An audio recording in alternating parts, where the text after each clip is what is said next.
কবে খিদা মাঝে দেব দিগম বরদে কগনে বা ভরসার দেখি মনু হরা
কৈলাসর রূপরহিততে বাস করব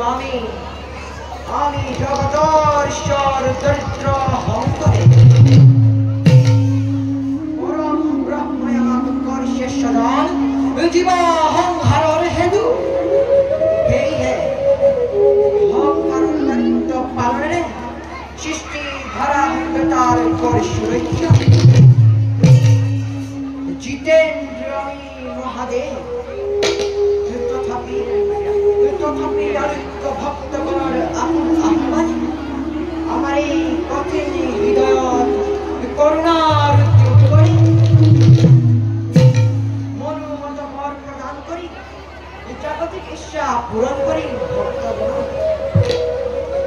আজিও মৈত্রের এক ভক্ত স্ফীত বর প্রদান করি কৈলাসর আমার এই কর্তব্য